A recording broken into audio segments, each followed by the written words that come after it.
नमस्ते। आपका स्वागत है रैंक प्लस वन पर, जहां ज्ञान और सफलता बढ़ती है।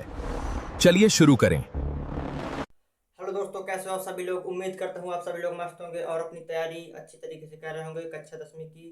तो दोस्तों, आज हमारे पास जो कक्षा 10वीं यानी क्लास 10th की जो हमारी साइंस का चैप्टर तीसरा है, धातु और अधातु, उसके बारे में हम आज पढ़ने वाले हैं, जो कि बहुत ही इम्पोर्टेंट और महत्वपूर्ण चैप्टर है। इससे 5-6 नंबर का क्वेश्चन बोर्ड एग्जाम में बनता ही है। तो आज हम पढ़ने वाले हैं धातु और अधातु। अब दोस्तों, हम जानेंगे कि ये जो हमारा चैप्टर है वो कितनी क्लासों में समाप्त होगा। तो जैसे जैसे जितना कवर हो जाएगा उतने उसके बारे में आज चर्चा करेंगे। तो हमारे दो चैप्टर यानी हो गए हैं, रासायनिक अभिक्रिया तथा समीकरण और अम्ल क्षार और लवण, यानी कि हमारे दो चैप्टर एक खत्म हो चुके हैं पूरी तरीके से। सभी लोग इन चैप्टर को देख लें तब इस तीसरी क्लास में आए, ताकि हमारा जो क्लास का रूटीन है वो बना रहे दोस्तों। तो आज हम पहले हम जानेंगे कि हम इस धातु और अधातु में पढ़ेंगे क्या। तो दोस्तों, जैसा कि आपको पता है कि चैप्टर का नाम ही धातु और अधातु यानी मेटल एंड नॉन मेटल, यानी धातुएं क्या होती हैं और अधातुएं क्या होती हैं, उन्हीं के बारे में आज हम चर्चा करने वाले हैं। तो दोस्तों, धातुओं के आप पहले धातु और अधातु के विशेष गुण के बारे में आप पहले से ही परिचित होंगे। तो धातु के बारे में हम पहले विशेष गुण जानेंगे कि धातु में क्या कौन कौन से गुण पाए जाते हैं। बेसिकली हम इस चैप्टर में धातु के बारे में ज़्यादा पढ़ेंगे और अधातु के बारे में कम ही है, क्योंकि चैप्टर धातु का ही पूरा है और अधातु में से थोड़ा ही चीज दिया हुआ है। तो हम धातु को ज्यादा उच्चता मानेंगे इस चैप्टर में, धातु के बारे में ज्यादा दिया हुआ है। तो पहले हम जानेंगे इस चैप्टर में कि पढ़ना हमको क्या क्या है। तो हमको पहले धातुओं के बारे में पढ़ना है, धातुओं के गुण पढ़ेंगे, धातु क्या है, फिर धातुओं की अभिक्रियाएं पढ़ेंगे। धातु जल के साथ कैसे अभिक्रिया करता है, ऑक्सीजन के साथ अभिक्रिया कैसे करता है, कोई अम्ल के साथ अभिक्रिया कैसे करता है। तो इन्हीं के बारे में हम पूरी आज चर्चा करने वाले हैं और देखते हैं कितने देर तक आज ये क्लास चल पाएगी। फिर उसके बाद कल देखेंगे कितनी देर तक चल पाएगी। तो देखते हैं कितने लेक्चर लग सकते हैं। लगभग 3 से 4 क्लासेस धातु धातु में लग सकती हैं, क्योंकि 4 क्लासें हमारी अम्ल क्षार और लवण में लगी थी और लगभग इसमें 3 क्लासें लग सकती हैं। फिर इसके बाद हमारा अगला चैप्टर होगा कार्बन तथा उसके यौगिक। फिर ऐसे ऐसे हमारा पूरा 13 चैप्टर है हमारे, उस पर बारे में हम चर्चा करेंगे जितनी भी क्लासें पूरी हो जाएंगी दोस्तों। तो चलिए दोस्तों, बढ़ते हैं धातु के विशेष गुण के बारे में। तो बेसिकली धातु होती क्या है दोस्तों, यहाँ पर बताया गया है कि धातुएं इलेक्ट्रॉन का दान करती हैं। पहले इनके मेन पॉइंट समझो, तो 3 मेन पॉइंट हैं इनके। फिर इसके बाद बेसिकली आप धातुओं के बारे में कुछ अत्यधिक आप चीज़ें जानते भी हैं, लेकिन पढ़ाई के हिसाब से हम देखेंगे कि इनमें कौन कौन से मेन चीज गुण पाए जाते हैं। देखिए, धातु क्या होती है, मेटल। इनमें इलेक्ट्रॉन जो होते हैं वो दान करने की प्रवृत्ति होती है। किसी भी अधातु को क्या करते हैं, इलेक्ट्रॉन दे देते हैं अपना। और यदि ये कठोर होती है, मतलब इनमें कोई भी धातु होगी जैसे वो बहुत ही कठोर होती है, आपने पता है इनमें तन्यता का गुण पाया जाता है। इन्हें इन्हें गर्म करके, मतलब पसाल करके इनमें बहुत लंबा तार बनाया जा सकता है, यही गुण हो पाया जाता है। अब दोस्तों, ये कुछ मेन पॉइंट हो गए धातु के बारे में। अब इनके गुण जानेंगे, जो कि इसी के बारे में मैंने पहले कुछ गुण यहाँ पर लिख दिए हैं और ये गुण बाकी यहाँ पर है जो मेन पॉइंट है, जैसे कि धातुएं में पाए जाने वाले विशेष गुण कौन कौन से हैं। तो यहाँ पर पहला पॉइंट है हमारा गलनांक और क्वथनांक, मेल्टिंग पॉइंट और बॉइलिंग पॉइंट। तो दोस्तों, सभी धातुओं के जो क्या होते हैं, गलनांक और क्वथनांक क्या होते हैं, उच्च होते हैं। जितनी भी धातु हैं, यानी कि सभी जितनी भी धातुएं हैं हमारी, सभी की जो गलनांक है, गलनांक और क्वथनांक सभी के क्या होते हैं, उच्च होते हैं। मतलब हाई लेवल तक ही ये गर्म गल सकते हैं और इनका मेल्ट और बॉइलिंग हो सकता है। और डेंसिटी की बात करें तो सभी धातुओं का जो घनत्व होता है वो अत्यधिक होता है। क्या होता है, अत्यधिक होता है। और इनमें कुछ अपवाद भी हैं, मैं अपवाद के बारे में भी चर्चा करूंगा, क्योंकि केमिस्ट्री में अपवाद बहुत ही इंपॉर्टेंट होता है। अब बात करते हैं कठोरता। तो सभी धातुएं यहाँ पर बताया गया है कि सभी धातुएं क्या होती हैं, कठोर होती हैं। तो सभी धातुएं क्या होती हैं, कठोर होती हैं। और अघात वर्धिता होती है, मतलब जितनी भी धातुएं होती हैं, अघात वर्धिता का मतलब होता है किसी भी धातु को पीट करके उसे पतली चादर के रूप में परिवर्तित कर सकते हैं। इसी पूरी प्रक्रिया को ही हम आघात वर्धिता कहते हैं। और आघात वर्धिता का जो गुण होता है वो धातुओं में क्या होता है, प्रेजेंट होता है।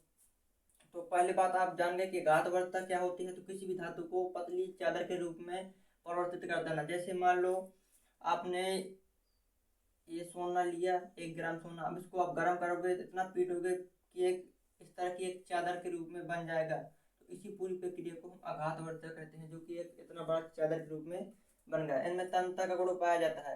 किसी भी धातु को आप गर्म करके उसको एक तार के रूप में परिवर्तित कर सकते हो, एक लंबा तार इस प्रकार का बना सकते हो।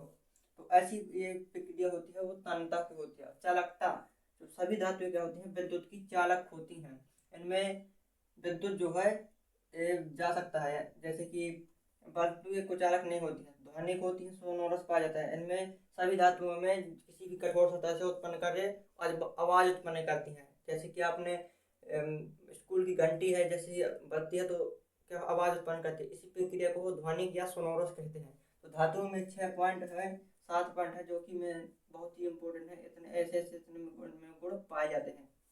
अब हम बात करेंगे इसके बाद कि धातुएं जो होती हैं उनमें अपक्रिया किस प्रकार से करती हैं। तो दोस्तों ये जो कुछ पॉइंट है ये नॉर्मल पॉइंट है, जो कि एग्जाम में ऑब्जेक्टिव में पूछा जाता है क्वेश्चन। बाकी ऐसी कोई सब्जेक्टिव प्रश्न नहीं बनता इससे। तो आप इससे जान सकते हैं कि इनमें इतने गुण पाए जाते हैं, 7 गुण।